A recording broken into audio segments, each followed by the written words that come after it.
ஜனங்களுடைய வாழ்க்கையில் கர்த்தர் என்ன செய்கிறார்?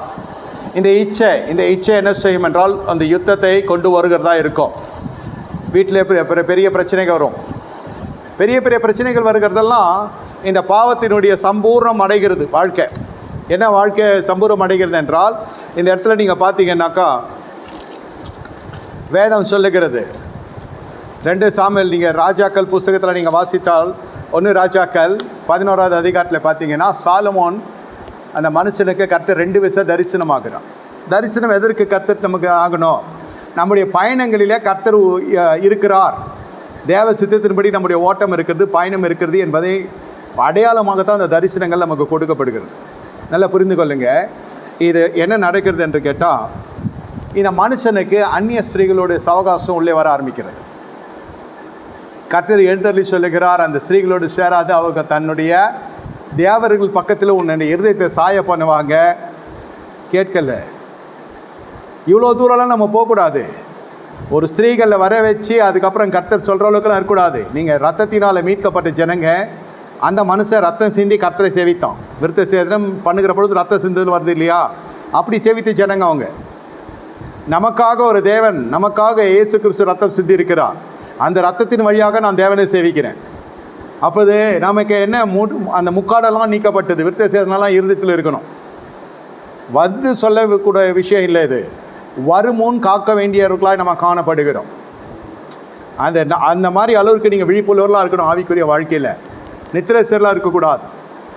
அந்த மாதிரி எல்லாம் உங்களுக்கு எதிர்ப்பாளரோடு உங்களுக்கு தொடர்பு இருக்கிற பட்சத்தில் உங்கள் வாழ்க்கையில் என்ன நடக்குது என்று கேட்டால் சத்துருக்கள் எழும்புவாங்க. திடீர்னு யுத்தம் வராது. ஒரு மனுஷன் உங்களை பகைக்க அவன் மனசில் விதை போட ஆரம்பிக்கும். இந்த இடத்துல நீங்கள் சுத்தமானீங்கன்னா நாளைக்கு காலையில் நீங்கள் பார்த்தீங்கன்னா பகைவர்கள் எல்லாம் நண்பர்களாக மாறுவாங்க. இன்றைக்கும் நீ பரிசுத்தப்படுத்தி கொண்டால் நாளை தேவனுடைய அற்புதத்தை காண போகிறார்.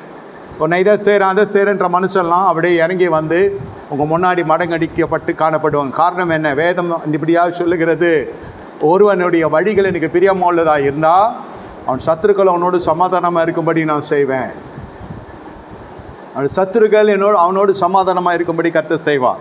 ஆனால் அந்த உடன்படிக்கையில் இந்த புற ஜாதிகளுடைய ஐக்கியம், இந்த அண்ணன்றது, தங்கச்சின்றது, அக்கான்றது, தம்பின்றது, ஆனால் அது ரத்தத்தினால் மீட்கப்படல. அது என்றைக்கு இருந்தாலும் பிரச்சனை. நமக்கு பாவையாகிய ஒரு மனுஷன் பெரிய நன்மைகளை கெட்டு போடுவான். நன்மைகள் எல்லாம் கெடுக்கப்படுகிறதுக்கான காரணம் தெரியாது. செத்தையி பரிமள காரண தைலத்தை நார பண்ணும் என்று வேதம் சொல்லுகிறது. இந்த வசனம் ஏன் உங்களுக்கு அடிக்கடி சொல்லப்படுகிறது என்று கேட்டால், பிரித்தெடுக்கப்படுகிற வாழ்க்கையில் இருக்கிற வரைக்கும் உங்களுக்கு ஜெய கம்பீரம் இருக்கும், உங்களை சுற்றிலும் ஒரு வலயம் இருக்கும், பரலோகம் உங்களுக்கு பட்சத்தில் இருக்கும், உங்கள் நெருக்கத்தில் இருக்கும், தேவ சேனைகளை கூட நீங்கள் தரிசிக்க முடியும். இதற்கெல்லாம் நீங்கள் ஒரு கிரயத்தை செலுத்தி இருக்கிறீங்க. ஜீவியத்தில் சில கிரயங்கள் செலுத்தணும். பணம் காசுக்கு மீறி சொல்கிறேன். இந்த குணாதிசயங்களை நீங்கள் வளர்த்து கொள்ளணும். பிரச்சனைகளுக்காக கர்த்தரை தேடுகிறதல்ல. கர்த்தரை தேடுகிற நமக்கு பிரச்சனைகள் வந்தாலும் எப்படி அதை சந்திக்க வேண்டும், சவால்களை எப்படி சந்திக்க வேண்டும், எப்படி அதுக்கு பதில் மறுஉத்தரவு கொடுக்க வேண்டும்னு தெரிஞ்சிருக்கணும். ஒவ்வொரு விஷயங்களும் வித்தியாசமாக இருக்கும். நேற்று வந்த அதே சவால் இன்று வராது. நாளைக்கு சொல்லியிருக்கேன், நாளை காலையெல்லாம் ஒப்புரவாயிடுவாங்க, இன்றைக்கி பரிசுத்தமாயிட்டான், நாலு இன்றைக்கி ஒருத்தன் முளைப்பான். நீங்கள் எடுக்கிற இந்த ஜெயத்தை பார்த்து அவன் பயப்படணும். இனி வருகிற நாட்கள் சுதந்திரிப்பின் நாட்கள். இனி யுத்தத்துக்கு வருகிற ஜனங்கள் அவர்களுடையதை ஒப்பு கொடுத்து விட்டு போனதை போல பழைய ஏற்பாட்டில் இனி வருகிற சத்துருக்கள் தங்களுடைய ஒப்பு கொடுத்து விட்டு கிளம்பி போய்விடுவாங்க. நான் தீர்க்கதரிசனமாக சொல்லுகிறேன். உங்களுடைய எல்லா பரிவர்த்தனைகளும் பாதியில் நிற்கிறதை நான் ஆவியில் உணர்ந்து சொல்லுகிறேன். ஆனால் உங்களுடைய எல்லைக்குள்ளே அந்நியர்கள் இருக்கிறாங்க. ஆனால் அந்த ஜனங்களுக்கும் உங்களுக்கும் இன்னும் பரிவர்த்தனைகள் போய்கொண்டிருக்கிறது. ஆனால் ஆவியானவர் சொல்லுகிறார், அவர்களை துரத்துவேன், மீட்டு தருவேன், உங்கள் கருத்தை திடப்படுத்துவேன். சேனைகளின் கர்த்தருடைய நாமம் இது பலத்தோ துருக்கம். மனுஷனுக்கு நீங்கள் சொல்ல வேண்டிய அவசியம் இல்லை. கர்த்தர் பார்த்து கொண்டிருக்கிறோம். யாரிடத்தில் போய் கேட்க முடியும்? துன்மார்க்கத்துக்கு நீதிமானுக்கு எவ்வளோ இடைவெளி இருக்கிறது. யார்கிட்ட போய் இந்த நீதிமான் கேட்க முடியும்? யாரிடத்தில் போய் விசுவாசி முறையிட முடியும்? சூழ்நிலையும் சந்தர்ப்பமும் சொல்கிறேன். இப்போது கர்த்தர் மட்டுமே தான். நான் மறுபடியும் சொல்கிறேன், யுத்தத்தில் வல்லவர் கர்த்தர். உங்களுக்காக யுத்தம் செய்ய போகிறார். உங்களுக்காக யுத்தம் செய்ய போகிறார். இது அவ்வப்பொழுது நம்முடைய வாழ்க்கையில் வந்த பிரச்சனை இல்லை ஐயா, இது பெரிய பராக்கிரமசாலியாக பெரிய துன்மார்க்கன். நான் சொல்கிறேன், யாராக இருந்தாலும் பிரச்சனை இல்லை. கர்த்தருக்கு உங்களுக்கு உதவி செய்த தேவனுக்கு லேசான காரியம். உங்களை சுற்றில இருக்கிற மோபேர் உங்கள் கருத்தில் ஒப்பு கொடுத்து கர்த்தருடைய பார்வைக்கு அற்பமான காரியம்.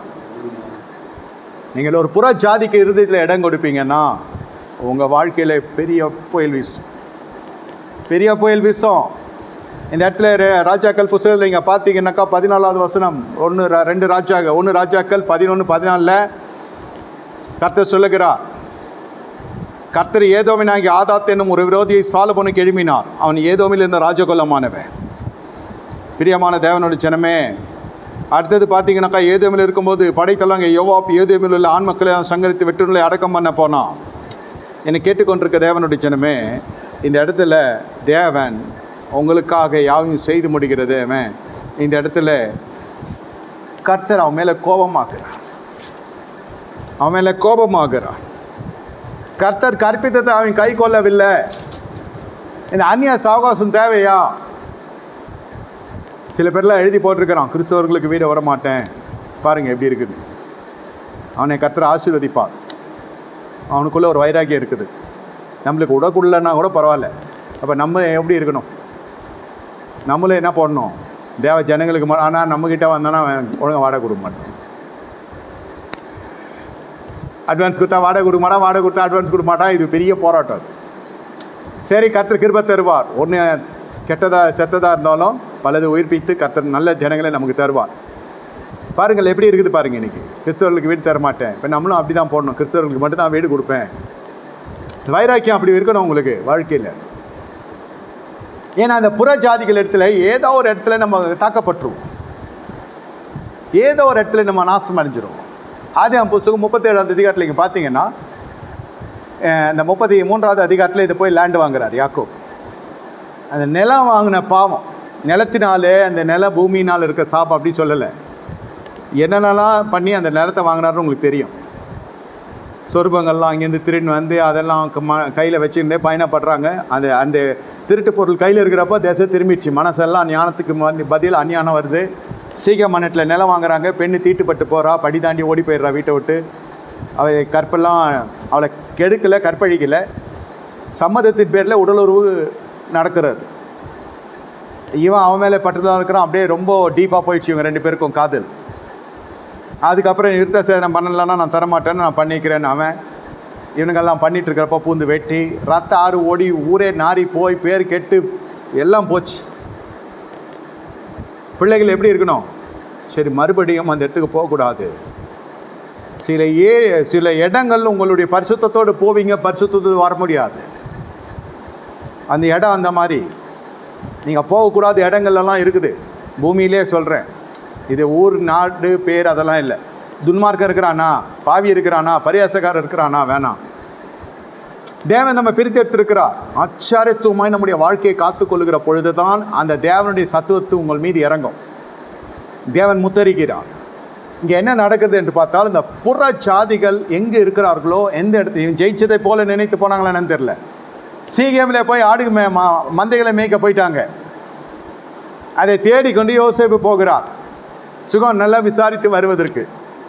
இங்கே இல்லை அங்கே இல்லை, கடைசியில் பார்த்தா சீகேமில் இருக்கான். சீகேம் தான் நமக்கு ஆவாத பட்டணமாச்சே. பசங்களுக்கு சொல்லி வளர்க்கணுமா இல்லையா? நீங்களாம் போகக்கூடாதுடா, சீகேமுக்கு மட்டும் போவாத. ஆபிரகாம் சொன்னார் இல்லையா, பிள்ளையாண்டானே கொண்டு போவாத. உறவினரியா பிறந்தல பார்த்துல போனால் போதியா பாழா போன விஷயம் அதெல்லாம். குழந்தைய பார்க்கணும், நான் அதை கொஞ்சணும், அதுக்கு இதை கொடுக்கணும், அதை கொடுக்கணும். எந்த வெகுமதியிலையும் அற்ப காரியத்துக்கு நம்ம அடிமையாகிடக்கூடாது. ஆமாம், எனக்கு தெரிஞ்ச வரைக்கும் ஒரு நெருங்கின ஒரு விசுவாசி சொல்கிறேன், மந்தையில் கரெக்டாக அந்த பண்டிகை நாட்டில் அப்ஸ்கண்ட் ஆகிடுவான், குடும்பமே அப்ஸ்கண்ட் ஆகிடும். நானும் ஜபம் பண்ணேன், உபவாசம் பண்ணேன், கடைசியில் கூப்பிட்டே கேட்டுட்டேன், ஏன் கிறிஸ்மஸ் வரல, ஏன் நியூ இயர் வரல? நியூ இயர் வந்தாச்சு, நியூ இயர் ஏன் வந்தாச்சுன்னா நைட்டில் போகிறதுக்கு பயம். மற்ற கிறிஸ்மஸ் காணோம், ஈஸ்டர் காணோம், ஏன் வரலன்னு கேட்டால், இவங்க தகப்பனார், அதாவது அந்த பள்ளிக்கு தாத்தா அந்த ஒரு மெயின் நைட் சர்ச்சுக்கு வருவார்.